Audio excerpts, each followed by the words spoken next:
Ever since Mum's had her stroke in 1987, Roisin has been a backbone within the family.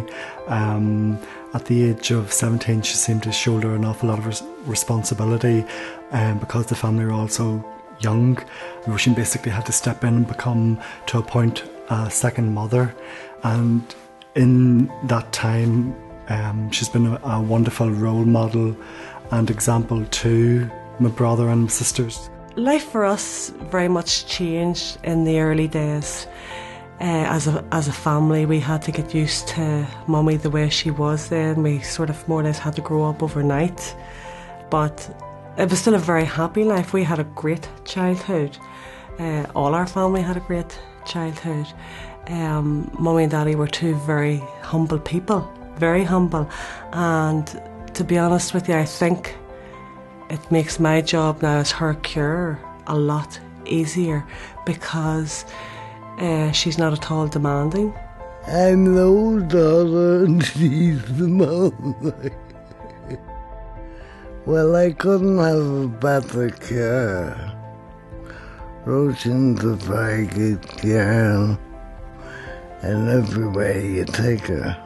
She would say that, she's no bother to look after her at all because she has such an easygoing nature.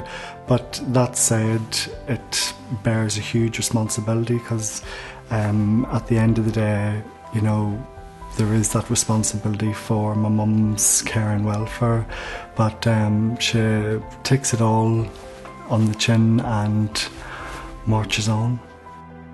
There was some challenging times, I have to say, because my family back then, whenever Mummy come to live with me, my youngest daughter Fanula was only 6 months old, and Catherine was 2, and Mairead was 6.5, and 3 teenagers at that stage too. It was quite a lot of work, I have to say. Sometimes I feel like 100 years old. Over the years, she's seen her own school friends going ahead and forging careers for themselves, and it's never, she's never felt embittered or resentful because of the fact that that's been the case. I don't feel that I'm sort of duty bound to do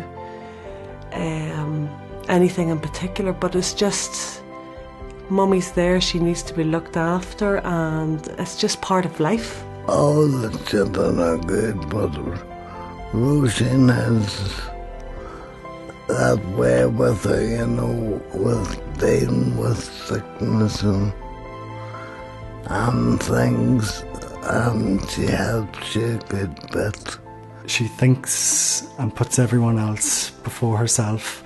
Her ultimate goal is looking after my mum and her own family.